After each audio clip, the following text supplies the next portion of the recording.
Hello दोस्तों, कल मैंने आपको भारत पाकिस्तान बंटवारे की पहली जो कड़ी थी उसमें बताया था कि कैसे रेड क्लिफ रेखा जो बनी थी।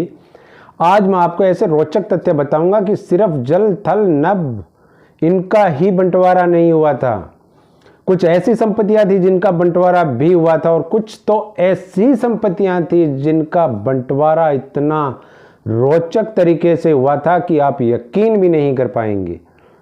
अब दोस्तों, आपको उसी कड़ी में मैं बताता हूं कि बंटवारे के समय जो देश की दोनों देशों की संपत्तियां थी, क्योंकि आधा पाकिस्तान उधर चला गया था, आधा भारत की तरफ था, तो अब जितने भी भारत में सरकारी दफ्तर थे उनमें टेबल कुर्सियां टाइपराइटर वगैरह जो भी रखे हुए थे सबका बंटवारा किया गया। अब बात करते हैं उन बग्गियों की। सबसे पहला पॉइंट आप नोट कीजिए, वो बग्गियां वायसराय के पास में जो रॉयल बग्गियां हुआ करती थी, तो उनमें से 6 बग्गियां तो भारत को मिल गई और 6 बग्गियां पाकिस्तान को मिल गई।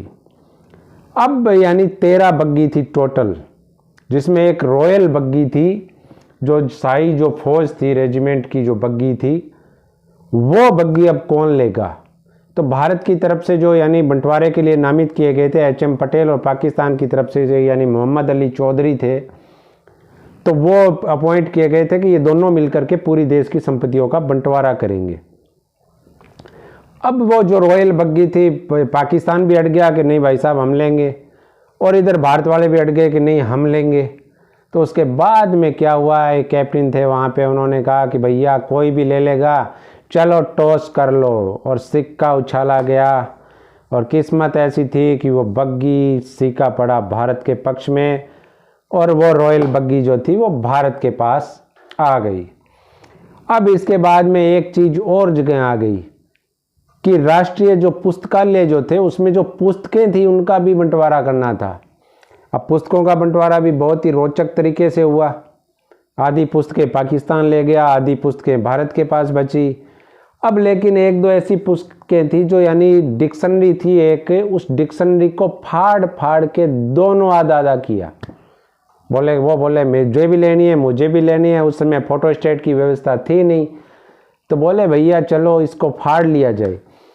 तो एक बात तो यह भी कही जाती है कि एक एनसाइक्लोपीडिया ऑफ ब्रिटेनिका जो पुस्तक थी उसको भी 2 हिस्सों में फाड़ा गया था, आधा पाकिस्तान ले गया, आधा भारत के पास ले गया।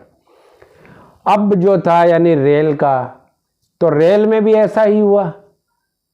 आदि रेलवे के डिब्बे तक को बांटा गया कि कितने डिब्बे भारत रखेगा और कितने पाकिस्तान रखेगा।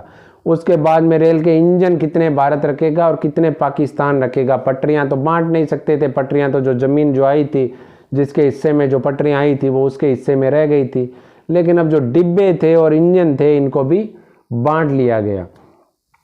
उसके बाद में नदियों का बंटवारा हुआ। सतलुज है, रावी है, व्यास है, चिनाब है, ऐसी जो नदियां थी इन पे भी हुआ कि भैया नदियां कौन लेगा, तो नदियों का भी बंटवारा हुआ था। और दोस्तों, सबसे बड़ी चीज़ तो ये थी कि जो हमारी सांस्कृतिक धरोहर थी, जो किले थे, तो वो उन किलों का भी बंटवारा हो गया था, क्योंकि जिसकी ज़मीन में जो किला था वो किला उसको देना पड़ा। तो भारत के बहुत से महत्वपूर्ण किले थे जो पाकिस्तान में चले गए, और पाकिस्तान के लिए कुछ महत्वपूर्ण थे जो भारत में रह गए थे। लेकिन सबसे बेस्ट जो बंटवारा हुआ था, जिसपे कोई नाराज नहीं हुआ, ना पाकिस्तान नाराज हुआ ना भारत नाराज हुआ, एक ऐसी चीज आपको बता रहा हूं, वो था एक ऐसा कारोबार जिस पर दोनों देश जो थे एकदम राजी थे, और पाकिस्तान ने दोनों हाथ जोड़ करके बोला कि साहेब आप ये चीज आप ले जाइए, हमें नहीं चाहिए। तो दोस्तों, वो था शराब का कारोबार, जिस पर पाकिस्तान ने दोनों हाथ जोड़ करके यह बोला कि भाई साहब हमें शराब का कारोबार पाकिस्तान में नहीं चाहिए, आपको शराब मुबारक हो। और भारत वालों ने हंसी खुशी वो कारोबार ले लिया। तो दोस्तों, यह थी आज की ऐसी दूसरी कड़ी बंटवारे की वो कहानी, जिस पे मेरा जो ये कड़ियाँ चल रही है। उम्मीद करता हूँ चैनल को आप सब्सक्राइब जरूर करेंगे। ऐसे ही कल एक नया जो बंटवारे का तीसरा हिस्सा है वो लेके आऊँगा। तो देखते रहिए। जय हिंद, जय भारत।